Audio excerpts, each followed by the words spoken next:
Hi guys! Welcome to Jekotech TV! Smile ka muna dyan! Okay guys, let's go! So ayun guys, ito yung ating account. So ngayon meron tayong 189.88 na pwedeng withdrawin. So click natin itong withdrawal. Pili tayo ng wallet. So pwede tayo may mag-withdraw through Maya or PayMaya or GCash. Pero mas piliin natin ang Maya dahil ang Maya ay hindi nagluloko. Ang GCash kasi minsan meron problema. So Maya tayo. Lagay tayo ng amount. Ang minimum withdrawal dito ay 110. So pasok tayo. Meron tayong 189.88. So wag natin sama yung 0.88. 189 lang. Lagay tayo ng pangalan natin. Tapos yung ating Maya account. Tapos click natin tong Get SMS Code. Lagay tayo ng code. Tapos click natin tong Confirm Submission. So ayan guys, ang ating balance ngayon ay 0.88. So na-withdraw na po natin yung 189. So check natin sa ating withdrawal record. So click natin withdrawal record. Ayan po yung ating withdraw. So ang oras po ay 9:24 ng gabi ng November 9, 2023, 189 through Maya. So under audit pa po siya.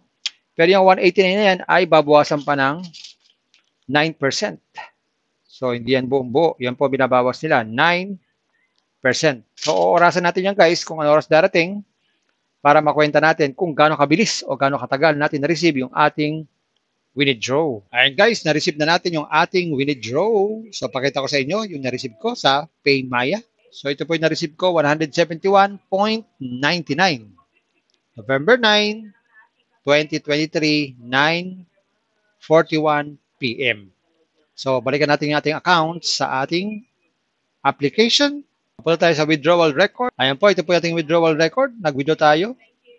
November 9, 2023, 9:24 p.m. 189, Maya success. So, 189 po ang ating withdraw, kaya lang po may bawas po yan na 9%. Check natin, ating computin. 189 times 0.09 or 9% equals minus 189 equals, yan po, 171.99. So, tama po yung ating na-receive. Na-receive natin ay 171.99. So, eksakto-eksakto. Ito yung ating account, 189. So, gaano katagal? 9:24 tayo nag-withdraw. Na-receive natin ay 9:41. So, ilang oras po yun? 17. So, 17 minutes na-receive po natin yung ating withdraw. So, mabilis pa rin, ano?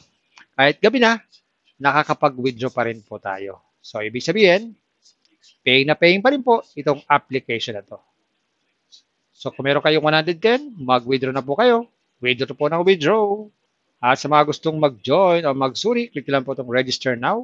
Lagay kayo ng cellphone number dyan. Tapos password. Ulitin lang po ang password. Tapos click nyo po next step. Yan, magpapadala po ng code yan. Tapos lagay dito yung code. Tapos click lang po itong create an account. So sa kabuuan, kung paano ito gumagana itong application na to, panoorin nyo po yung nauna kong video. Andyan po yung link sa description box. Bye-bye! Bye-bye! Hi guys! Welcome to Jekotech TV! Smile ka muna dyan! Okay guys, let's go!